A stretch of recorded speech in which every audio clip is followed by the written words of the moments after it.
In 2026, Netflix is dropping a Deion Sanders docuseries. I expect Jackson State to be a part of it. How much is a different conversation? Oh, yeah, it's locked on HBCU. Play my music.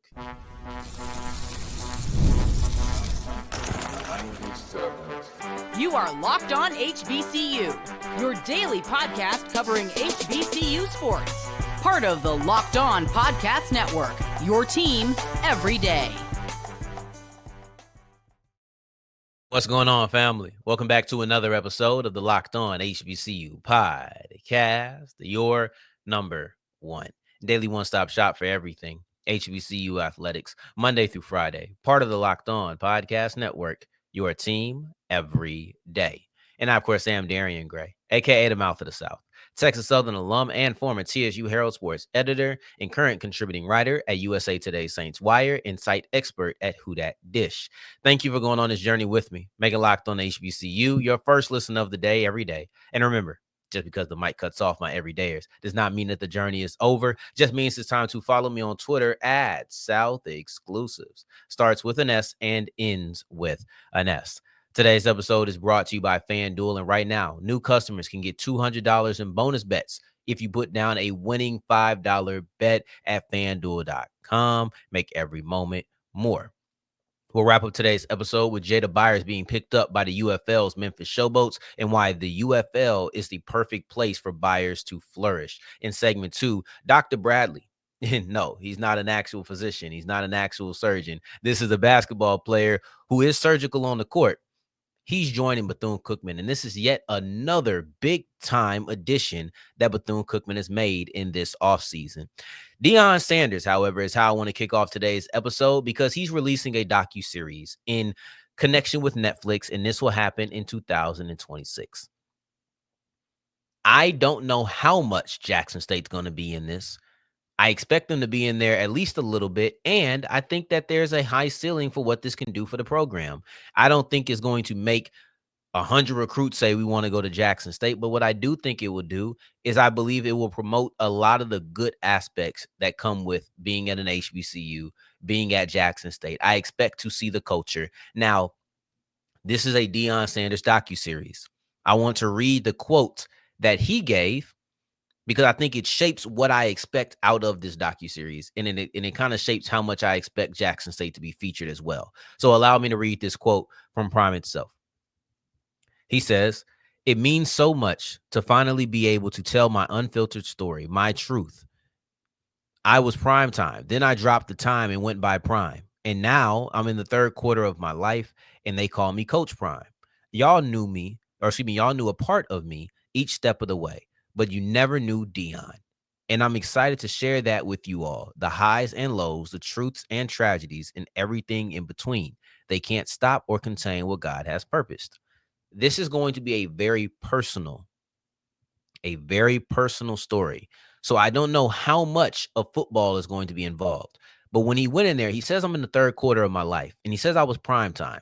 Then I was just time. And now I'm Coach Prime." Or excuse me, I was prime time. Then I was prime. And now I'm Coach Prime.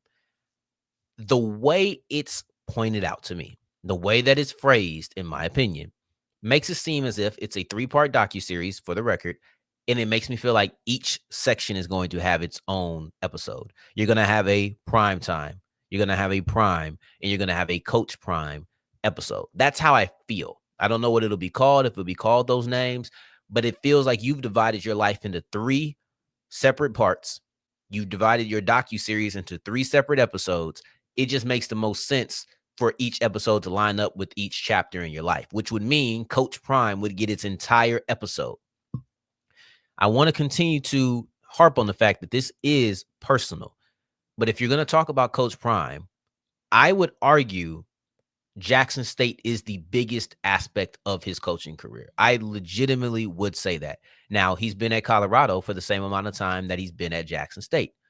But not really, actually. And that kind of brings me to something I want to talk about with the spring season. But we'll get to that in a second. But he's been at Jackson State for the same amount of fall seasons, or he was at Jackson State for the same amount of fall seasons that he has been at Colorado. 2 years. They coached 2 years, at Colorado, coached 2 years at Jackson State. So Shador's collegiate career was split directly in half, right? So when I say it's personal, how much of that is going to lean into what's on the field? And also, he's a grown man. Now, here's the thing about this. One thing that's very personal is your family. And one thing that's big for Deion is his family. And I know that Jackson State had a huge impact on the Sanders kids. I don't know what kind of impact it had on Deion Sanders because, like I said, he's a grown man at this point. So when you see Shiloh getting in with the band, when you see Shador talk about all of the things that Jackson State did for him, these were kids at that time. Jackson State took in a young Shador Sanders.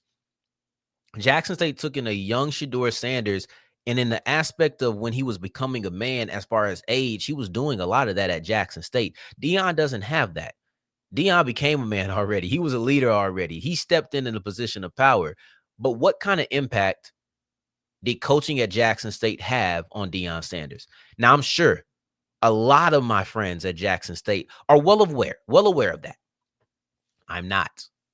So when I look at this docuseries, and I say it could be promotional for Jackson State because you're going to talk about what happens on the field. You're going to show the culture of being at an HBCU. If we're focusing on the Coach Prime aspect, you can't have that conversation without Jackson State. And I think with that being what many people look at as his start, no one's going to talk about his little league that much. You may see high school coaching in there, but you're going to see a lot of conversation around the beginning of Coach Prime, and that starts at Jackson State in the public eye. A lot of times these docuseries, they're planned well in advance. Whether or not this is that case, there were cameras all around. There were cameras all around Jackson State and Deion Sanders. So now the conversation becomes, what do we get to see? What back conversations do we get to see? What aspects on the practice field? We're going to see parts of him leading men. We're going to see him being a part of that culture because though he was a grown man, though they may not have had that same influence and sway on Deion that he would have had or that Jackson State and the whole family would have had on Shador and Shiloh, you still see him playing to the crowd. It's a culture, man. And those things are infectious and those things really do leave an impact no matter how grown you are. So now I have to bring up the other side of this because it's not going to be all peaches and creams. There was times that people were frustrated with what was going on at Jackson State. And I mentioned that I was going to talk about this. The first part of frustration is it did not start off great. If we're going to talk about Coach Prime and we're going to talk about Jackson State, we pay attention to the fall. Nobody really talks about that spring semester and everything, but it didn't go great for Deion. If we're talking about highs and lows, I'd be interested to see how did struggling that spring season and then turning it all the way around in the fall season, what was that like? I think that there's a pretty good storyline there. I know I'm not the executive producer or anything, but I just feel like knowing what happened in the spring season when it wasn't great, what was going wrong? Was it just COVID? How did you deal with coaching in the midst of a year after the pandemic started? That's a real conversation. This is conversations about how you got your start, conversations about how you really formed as a collegiate coach. This is all at Jackson State. The second part of that and why there's some concerns is there were accusations at Jackson State of things that weren't pleasant. I'm gonna put it there because I don't want to misquote what actually happened. I don't want to misquote what people have alleged and put false information out. But there were conversations of, dang, y'all gonna do that to me? And if we're talking about the story and we're getting personal, that does have to come up, or that probably will come up. It doesn't have to. So it's not a promotional video. It's not, hey guys, go to Jackson State. It's not that. It is my life at Jackson State. Some of it was good. Some of it was bad. Like he said, the highs and the lows, the truths and the tragedies. How did you react to that? There were times when it seemed like Deion felt betrayed with things that happened at JSU. Whether that was with higher ups, whether that was with just, student body, the community, whatever. That may come up, and we should be ready for that. But I think that the overall tone around Jackson State will be very pleasant. I think that the overall tone around Jackson State will be one of love, one of appreciation. And this docuseries should showcase Jackson State heavily, in my opinion, if you divide it up into a Coach Prime, because Coach Prime is, you could go Little League. Well, like I said, no one cares about that. I'm probably the only person who'd want to see that. I do want to see it, I ain't gonna lie. But I've said it before. That's just because I played against this team. I don't think that I'm gonna be in the docuseries or anything. But I just would, it'd be an opportunity for me to reflect on some childhood nostalgia. So that would be dope for me. But for the world, you might want to see Shador. And when I say it's personal with the kids, I wonder how much Shador and Shiloh are going to be involved in this. And if you're talking about their time at Jackson State, you're probably going to get a deeper look into the Jackson State culture as well. Deion Sanders stepped into Jackson State a little differently than Shiloh and Shador. Shiloh kind of stepped in a little differently than Shador. They were at different points in their career, different points in their playing career specifically. You have different points in your age, maturity, where you are in life development. But if you start talking about Shador and what he did at Jackson State, Shiloh, what he did at Jackson State, if they're able to talk about it, I think you're going to get a picture that is beautiful. I really do.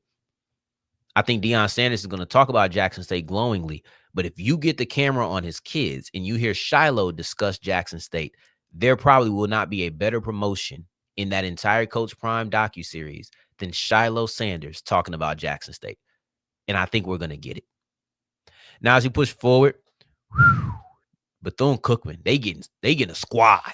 Okay, they are getting a squad after getting a couple players who had left Bethune-Cookman and now are coming back. They went and got Dr. Bradley from the University of Arkansas at Pine Bluff, and that's just another dog. We're going to talk about all of that and more as we continue with Locked On HBCU. Today's episode is brought to you by FanDuel, and the Western Conference Finals start tonight. You have the Minnesota Timberwolves versus the Oklahoma City Thunder. Maybe you want to get in on the same game parlay. We got a 6-leg for you today. Anthony Edwards over 25 points. Shai Gilgeous-Alexander over 25.5 for Ant. Shai 31.5. Julius Randle 19.5. Jalen Williams 19.5. Chet Holmgren 14.5. Jaden McDaniels 13.5. If you think all of those things are going to happen, you can go ahead and put $10. You put down $10, you make $376.64. It's the Western Conference Final, baby. It's game time. Word to AZ, it's game time. I can't wait till we get to the finals. And that's word to Joey. If you're new to FanDuel, put down a $5 bet. Go ahead and get $200 back in bonus bets if your first bet wins, and then take on one of these same game parlays. It's up to you. All you have to do is go to FanDuel.com. That is FanDuel.com to make every moment more. As we continue rolling on today's episode of Locked On HBCU, I appreciate you for making this your first listen of the day. Every day for your second listen, make sure you're checking out Locked On NBA. We're previewing the Western Conference Finals. We're previewing the Eastern Conference Finals. Today is for the West. Tomorrow is for the East. I cannot wait. Now, I want to discuss Dr. Bradley, because don't look now, but Bethune-Cookman may be called the Wildcats. They are assembling a team of dogs. I don't care. The Bethune-Cookman Wildcats have dogs on the team. Now, if you've ever seen this video of Kevin Garnett saying dog, that is what I envision when I'm saying this. Dr. Bradley, dog. Zion Harmon, dog. Jacoby Hetty, dog. It's all dogs around this. That's the way that I feel when I'm looking at the acquisitions that Bethune-Cookman has. Somebody needs to find that video. I need to find that video. I'm that somebody. All right? I am that somebody. This is a monster offseason for Bethune-Cookman. It is a monster offseason because you're bringing in big-time talent and you're collecting them. You have 3 dogs on this team. And that's no disrespect to anybody else on here. I'm talking about merely the offseason additions. And if this were the NBA, you'd be like, look, you ain't gonna be able to pay them guys forever. Look, this is big time. But I want to focus on the doctor right now. Walking bucket. I think you picked up some buckets. Don't get me wrong. Harmon, bucket. Hetty, bucket. But I don't know if there's a bigger bucket in this acquisition than Dr. Bradley. He was arguably the biggest bucket last year. Now, we have to slant some of his numbers because Bradley only played against SWAC competition last year. He didn't do the out of conference schedule. And a lot of times you'll see people's averages are impacted by that. So I didn't look at what the number one scorer in conference play had overall, but I know it was at least 17 something. It was lower than that. No higher than that, excuse me. Bradley averaged 19.6 points per game. That was good for second in the conference, only to, I think, Sterling Young. I think it was only to Sterling Young out of FAMU. Let me make sure. I have it right here. Yeah, Sterling Young out of FAMU. Sterling Young had 19.8. Bradley had 19.6. They was dropping buckets, man. They was dropping buckets, but we're talking about Bradley right now. Bradley came out the gate surgical. 30 points in the first game. Second game, 35 points. Back-to-back 30-point games. And that's how it's like, hold on. I remember talking about him last year. People said, hold on, who's this guy? Where'd he come from? And at that time, he hadn't played. At that time, his first game was a SWAC game. And he ended up playing only 18 matchups. So what I was saying about slanting the numbers is a lot of people's averages dip a little bit when you have to factor in out of conference play. So what I did is I just toggled on, which is a great feature that the SWAC website has, is I just toggled on conference only. That way everybody was on an even playing field, and I just judged it based off of that. Typically, not really a fan of doing it. I like to talk about seasons in totality, but if I'm going to compare him to his peers, this was the only way to really make that fair. And let's not get it twisted. Dr. Bradley is not a product of only playing in a SWAC. When everybody was just boiled down and narrowed down to what they did against conference opponents, he was still one of the most dominant players. Yes, he's a walking bucket. Yes, he had 30 points back to back in his first two games. Slowed down a little bit, but you're looking at an additional 8 games in which he scored over 20 points. So that's 10 20-plus point games out of Dr. Bradley when he was playing for UAPB. And I think that I'll say this.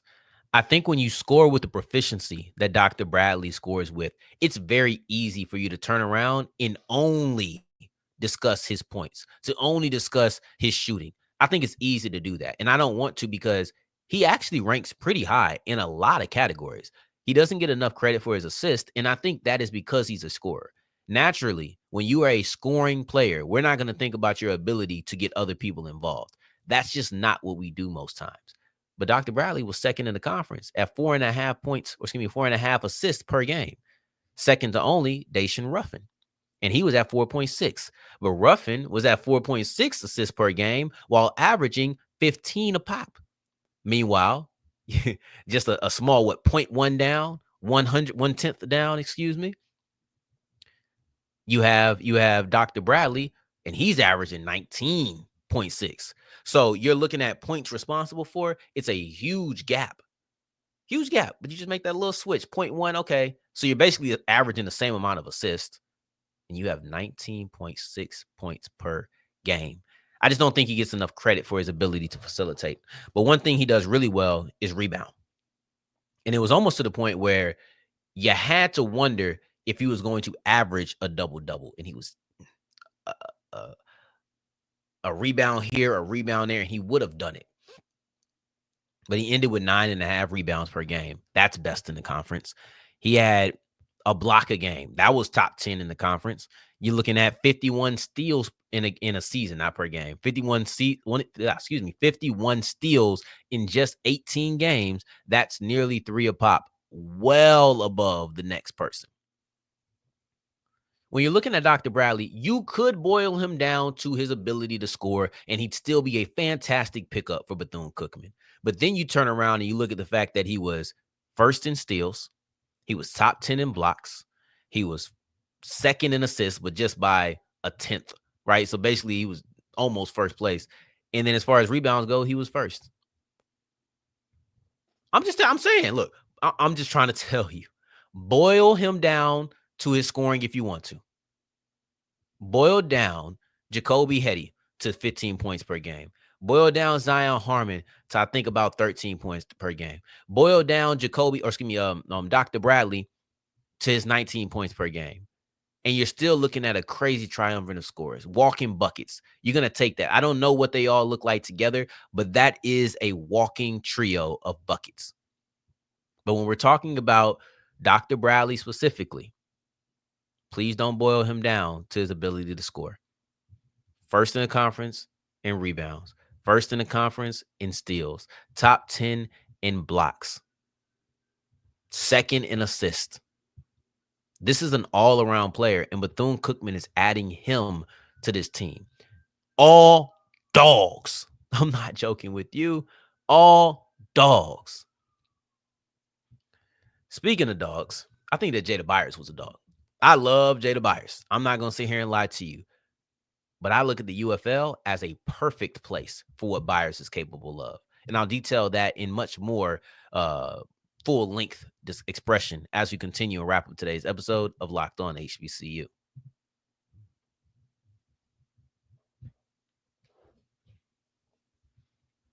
As we're wrapping up today's episode of Locked On HBCU, I appreciate you for making this your first listen of the day every day, making it all the way to segment 3. And I thank you 2 times for that. Thank you. Thank you. Jada Byers is signing with the UFL's Memphis Showboats, and I think that this is the place where he could flourish the best. And it's funny, I was watching a UFL game. Actually, I think I just came into the house. Yeah, I just came into the house, and I was watching a UFL game where it was on. And I talked to my dad about this, and I said, you know who I wish I saw in the oh, we were watching. I didn't just walk in the house. But anyway, I said to myself, you know who I would really like to see in the UFL, or I had liked to see in the UFL? Jordan Jefferson, the old LSU quarterback. This just felt like a place where he could be around for a while. I was watching my Renegades, Luis Perez. But I was just thinking about that. And when I seen the news that Jada Byers signed with the UFL, that was my first thought, is that this feels like a place in which Jada Byers can really flourish. And I'm going to tell you what. I like Byers the player. I didn't really like Byers the prospect or his chances as a prospect because he was a shorter running back who didn't catch the football. You can't be a short running back and not catch the football. When I think about my smaller statured running backs, I think of them as guys who can run and catch. Jada Byers didn't have breakaway speed like that. So just certain traits is like, I didn't see this working out for him in the NFL. And him not really getting the roster, him not getting an invite, like it wasn't really surprising to me, to be honest. But when you talk about the UFL, this is where undersized people get to go and flourish, in my opinion. I think you have a better chance of succeeding. I think that as just a pure runner, you can be appreciated and given a chance. This isn't to say that, let me be clear on what I mean when I say flourish. I don't think that Jada Byers at his stature is going to really get a shot in the NFL. I'm just being real about it. I don't think that Jada Byers at 5'7", 185 pounds and not much receiving production is going to be a guy that the NFL looks at and says, we want to bring him in. But in the UFL, I think you would get a shot. And I think that he will flourish with that shot. And I think he could show his ability to run. You go through these numbers of what Byers was doing as a pass catcher. In 2024, in 2024, you're looking at a player who he had a big resurgence as far as a runner, but receiving 12 catches for 76 yards, 2 touchdowns. Actually, that's 2023. In 2023, he had 12 catches for 76 yards and 2 touchdowns. Okay, that's not a lot. That's not great. But I had called him out about that going into his senior year. And last year, he comes out and he has 28 catches for 154 yards with no touchdowns. And that's better. Like, don't get me wrong, that is better. But Jada Byers, I need you to get about 300, 400 yards. I need you to be more of a pass catcher. I need to see what you can do in more aspects, because at 5'7", being a strong runner, that's not what people are looking for. I think it can work, and I'd love to see if it can work. That's why he's going to the UFL. I think he would flourish. This guy was a dominant Division II player, CIAA Player of the Year. He was a guy who, in my opinion, was the best running back in black college football for years. So I do think that he's a very talented guy. I don't want to downplay his talent, but there's certain things working against him, mainly verticality. Mainly the fact that his stature just would not be given a chance a lot of times. That, to me, you can't ignore. That, to me, has to be discussed, has to be detailed, because if we're talking about why he could flourish in the UFL, some guys are just spring league players. Some guys you don't see going to the league. And when it comes to Jada Byers, that's that. And unfortunately, that sounds like an insult, but I just think he has traits that don't work. They're not going to use him. Will he run his way into a contract? Maybe. But overall, it's kind of like HBCUs to a degree. Bigger schools will stay away from the small stature players. Bigger schools will stay away from the guys who have certain athleticism question. People want to go with their mold. They have a mold of what players should look like. And when you don't fit that mold, you kind of get passed up a lot. This is like the second chance for Byers. Just like an HBCU was like a second chance. We're not going to skip over you. There's a lot of players at HBCUs who have talent, but just don't have stature, don't have speed. Athletic profile just not great. And Jada Byers' athletic profile is not. Jada Byers' athletic profile does not match up to his playing profile, and that's the problem. And when I look at his playing profile, that's the type of thing I think will flourish in the UFL. When I look at his athletic profile, that's the type of thing that will keep him from making it to the NFL. And I think that is a perfect way to sum up what I was trying to say in this entire episode. So I appreciate you, though, for making this your first listen of the day every day. Oh, my God, I've appreciated it. Tomorrow, we're going to preview the SWAC tournament, the SWAC baseball tournament, talk about each head-to-head matchup as we get into the conversation around the tourney, baby. I can't wait. And we'll also probably talk about a growing schedule, the good and the bad that comes with that when it goes to HBCUs. But in the meantime, in between time, until the next time that we hear each other, family, take care. Stay blessed. Peace.